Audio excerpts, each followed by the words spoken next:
বিয়ের আগে বউরে বলে দিবেন, শোনো বউ, আমি কিন্তু বড় তেড়া যুবক, আমি কিন্তু 2 নম্বর পথে কামাই করব না।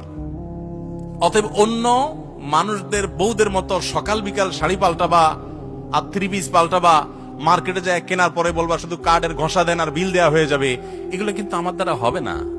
আমি কিন্তু হালাল খোর, আমি হারাম খোর না। বলা যাবে না ইনশাল্লাহ? হবু বউরে বলে দিতে পারবেন না? বেশিরভাগ ক্ষেত্রে দেখবেন ওই মেয়ে বলবে, আব্বু না, সমস্যা আছে ছেলের, কারণ তার দরকার কি? একটা চোর।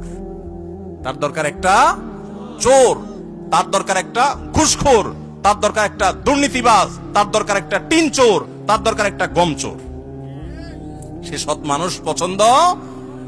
আপনি সাথে সাথে সেজদা পড়ে যাবেন, যাক, একটা চোর প্রিয় মানুষ থেকে আল্লাহ আমাকে মুক্তি দিছে। একটা সৎ মানুষ খুঁজবেন, চেষ্টা করা যাবে না ইনশাআল্লাহ? অসৎ হওয়ার জন্য যোগ্যতা লাগে না, অসৎ হওয়ার জন্য যোগ্যতা, চোর হওয়ার জন্য যোগ্যতা লাগে না, সৎ হওয়ার জন্য যোগ্যতা লাগে।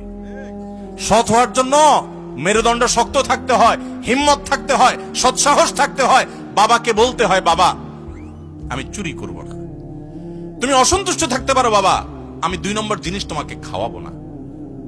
আমাকে অন্যদের উদাহরণ দিবা না, আমাকে সৎ মানুষের উদাহরণ দাও। যুবকরা বলা যাবে না বাবাকে ইনশাআল্লাহ? বেয়াদবি করা ছাড়া সুন্দরভাবে বলা যাবে না। আল্লাহ আমাদের সবাইকে তৌফিক দান করুন।